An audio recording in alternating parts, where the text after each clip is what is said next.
Olá, meus amigos, minhas amigas da Hora do Encontro. Nós estamos aqui voltando para mais um programa, A Hora do Encontro. Esse programa que é um bate-papo que está ligado aos programas de mestrado, de promoção da saúde e tecnologias limpas do Unicesumar.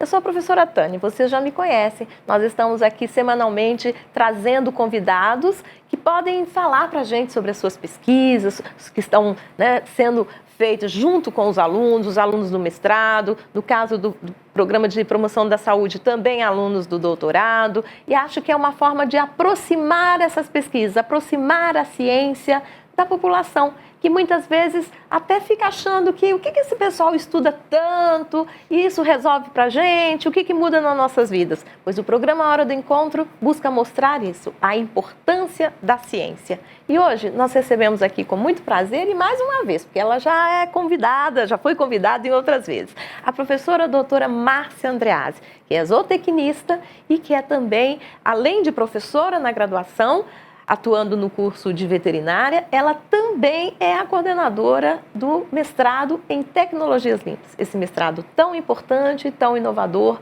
que o Unicesumar coloca à disposição. Tudo bem, Márcia? Bom dia, Tânia. Olá, meus amigos e minhas amigas. É sempre um prazer estar aqui com vocês, poder contribuir com esse programa, que é tão bom, como você falou, onde a gente tem a possibilidade de divulgar nossas pesquisas, para a comunidade, mostrar para eles que realmente o que a gente faz não fica só retido dentro da instituição. E realmente todo conhecimento é importante e tem que ser popularizado. E é para isso que a gente está aqui, então. E eu agradeço o convite mais uma vez. Eu é que agradeço, porque eu sei que, assim como eu, os ouvintes, vão gostar muito do tema de hoje. Nós vamos falar sobre os Objetivos do Desenvolvimento Sustentável e a Agenda 2030.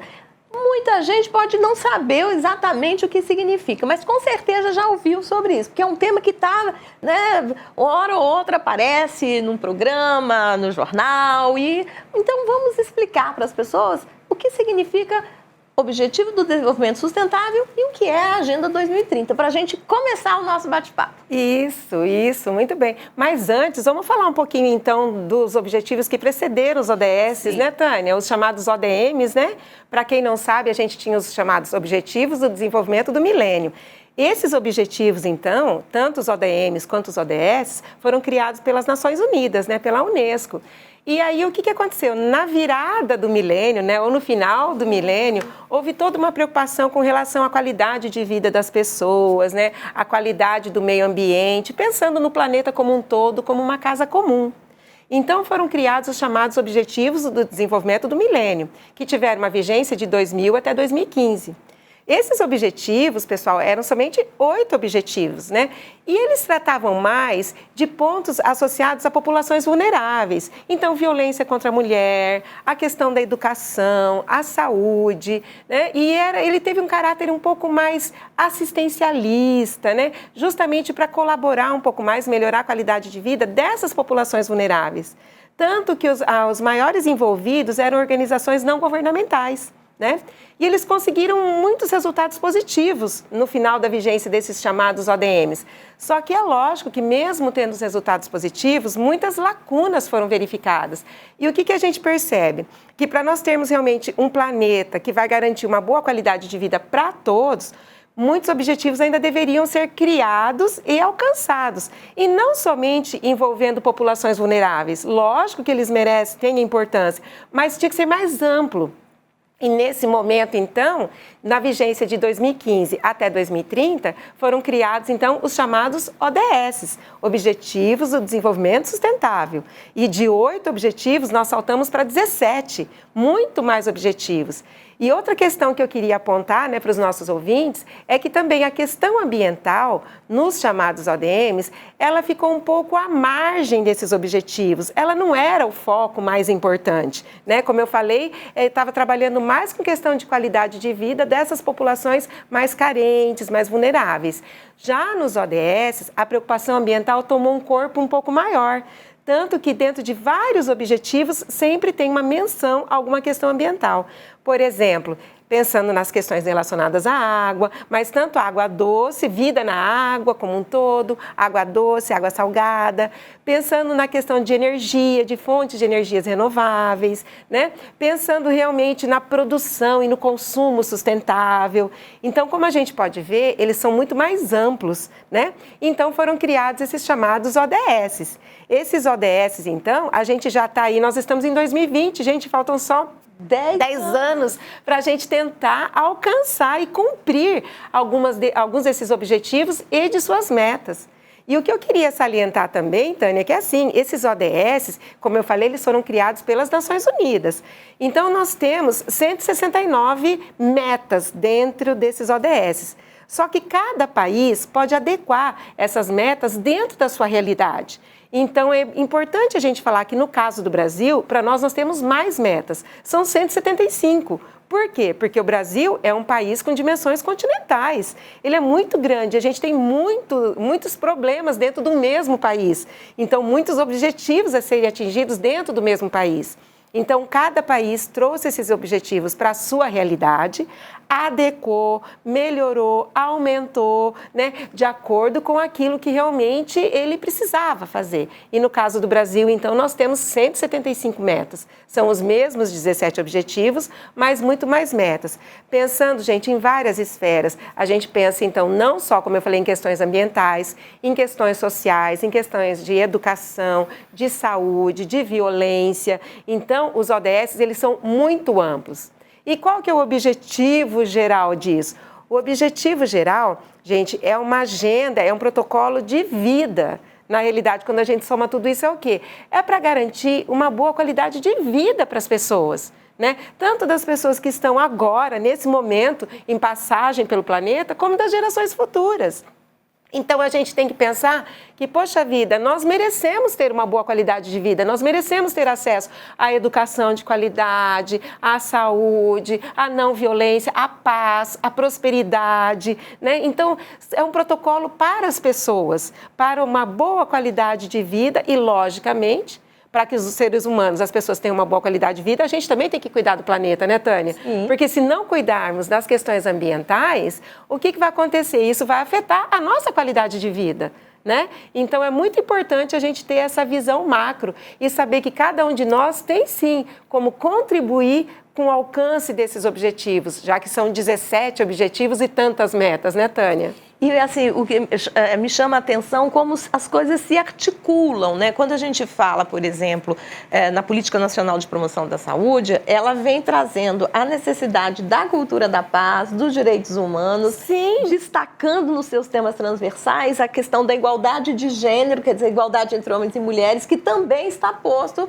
nas ODS, sim, né? Sim, tudo isso está colocado. É muito importante isso, gente, como a gente está comentando, é muito diverso, tá? Mas eu queria fazer um parêntese, Tânia, hoje no nosso programa, e falar assim, então, que os ODS, eles fazem parte de um projeto maior, que é a chamada Agenda 2030, ou Agenda 2030, que são de ações que a gente está priorizando, né, para tentar melhorar, então, o nosso planeta até 2030. Lógico que após 2030 nós vamos tentar melhorar mais ainda, né, Tânia, todas essas questões, tá? Mas então, os ODS, eles fazem parte dessa Agenda 2030 e nós temos outros grandes projetos que é interessante a gente pensar. Então, nós temos o Acordo de Paris. O Acordo de Paris, gente, é aquele acordo que trata das questões relacionadas às mudanças climáticas. E por que isso? Porque todo mundo ouve falar a respeito do aquecimento global, não é? E que, infelizmente, já está posto. E com o aquecimento global, a gente acabou tendo muitas alterações no nosso clima, né? Então, a questão é como nós vamos nos portar, como nós vamos viver diante dessa nova situação, que é o aquecimento global, né? Então, e que mudanças climáticas estão acontecendo. Então, um dos grandes projetos que compõe a Agenda 2030 é o Acordo de Paris, ou COP21, né, que trabalha com essa vertente de como adequar todos os processos, as pessoas, né, as empresas, as organizações, os governos, a essa nova realidade, que é essa realidade, então, das mudanças climáticas que já estão acontecendo. Sim. E aí, junto com isso, tem um outro projeto, um grande projeto, que é o Protocolo de Sendai. O protocolo de Sendai, ele trabalha, Tânia, com as questões, então, relacionadas aos desastres naturais. E por que então existe um protocolo específico para isso, para desastres naturais? Vejam bem, desastres naturais sempre aconteceram, só que com o aquecimento global aumentou a intensidade, não é? E quando a gente fala em desastres, a gente está falando então de furacões, de tsunamis, né? Que historicamente a gente sabe que aconteceram, só que o que a gente tem percebido? Tem acontecido muito mais, né, Tânia? Sim. E a gente tem percebido até aqui, né, gente, no próprio Brasil, em Santa Catarina, a gente sempre observa, de repente, ventos muito fortes, né, que a gente não estava tão acostumado com isso, né? Sim, eu me lembro que quando criança, as professoras enfatizavam muito, né, a bênção do país ser tranquilo, não ter furacão, né? Não ter vulcões. E a gente, criança, ficava assim, orgulhoso de viver num país assim, e tão livre dessas questões. Mas está percebendo como agora a gente está vendo que a gente não está mais tão livre? E infelizmente, né, o estado de Santa Catarina, a gente sempre ouve, né, algum noticiário, alguma coisa reportando que teve uma passagem de um vento muito forte por lá. E tudo isso que está acontecendo, Tânia, essa incidência maior é porque muitas vezes está sendo resultado do aquecimento global. Então, como eu falei, a gente tem que se preparar para essas mudanças. Esses desastres, infelizmente, estão acontecendo, né, em maior intensidade, e nós temos que ter todo esse protocolo de Sendai, que ele prega o quê? Como que a gente vai se preparar, então, para que isso não ocorra, e se ocorrer, o que nós vamos fazer? Quais são as ações que a gente tem que tomar diante disso, né? É triste, né? Assim, né? Mas é fato, né? A questão do clima, assim, você comentou, é algo que fica muito evidenciado, que a gente sente, né? Eu ouvi muitas pessoas dizendo, não faz mais frio no Paraná como antigamente. Exatamente. Ô, Tânia, e o Paraná, então, como a gente sofre, né? Por quê? Porque o Paraná é um estado que ele depende muito do agronegócio. Né? E o agronegócio depende do clima. A gente planta, então, soja, milho, trigo e outras culturas, né? Mandioca, cana. E muitas vezes a gente tem classificado como sendo cultura de inverno, cultura de verão, culturas que são mais resistentes ao frio, né? Ou à escassez de água. E realmente, com o aquecimento, com as mudanças climáticas, a gente não está mais conseguindo verificar de uma forma tão evidente as estações do ano. E isso está comprometendo o plantio de determinadas culturas, o desenvolvimento das culturas.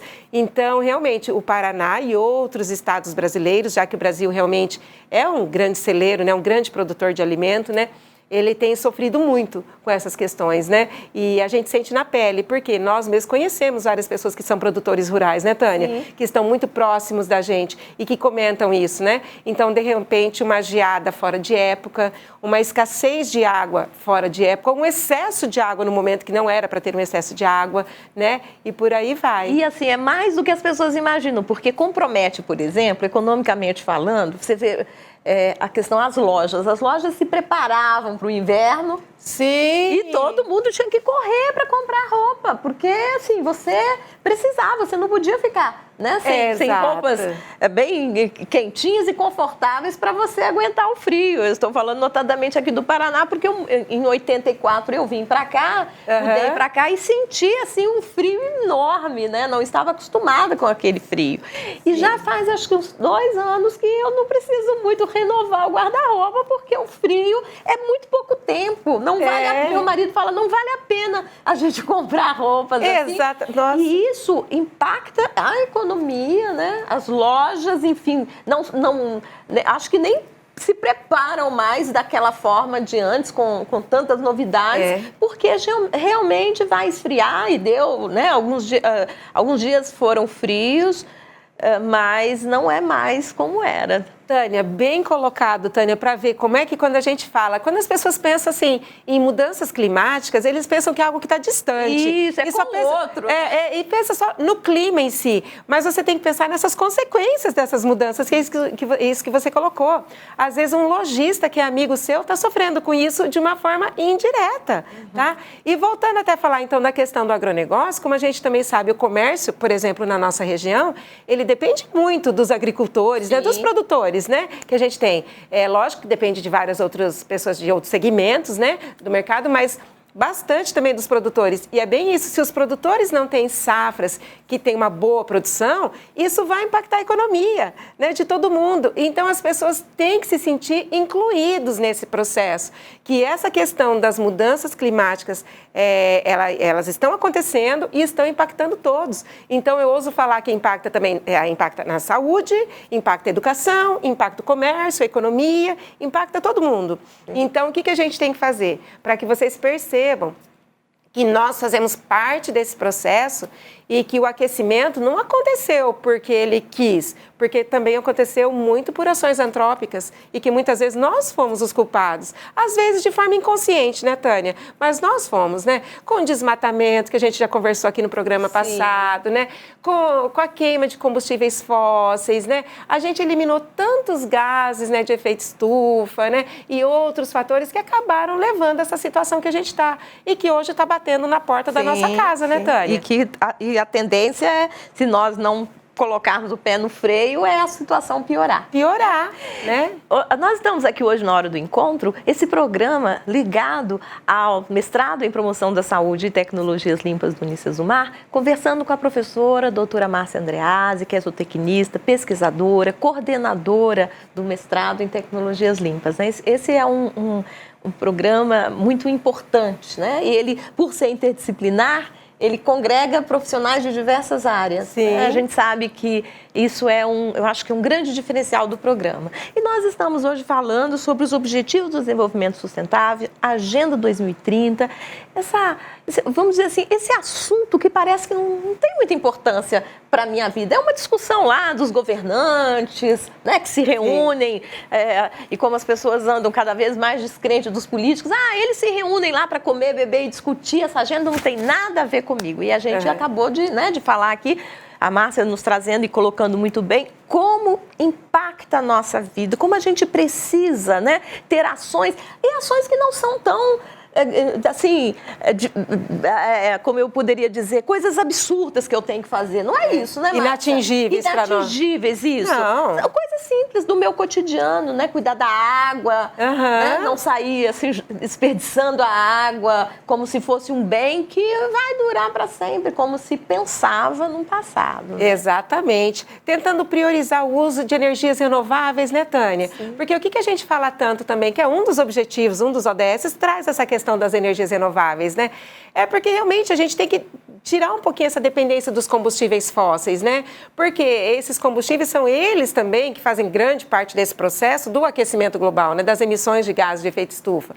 Então, quando a gente prioriza o uso de energia solar, de energia eólica, né? Que são fontes de energia limpa, tudo isso vai contribuir no meio ambiente. Brasil não é muito comum, Márcia, assim, não parece uma cultura. Não é, Tânia. Então, para você ver, é uma tecnologia que ainda está entrando no Brasil. E como ela é nova, Tânia, um problema que a gente está tendo, às vezes, é a questão do custo, sabe? Que às vezes o custo de implantação ainda não está tão acessível, se bem que ele já reduziu bastante, tá? Então, muitas pessoas ficam falando, mas qual o payback que eu vou ter, né? O tempo de retorno que eu vou ter com esse investimento, né?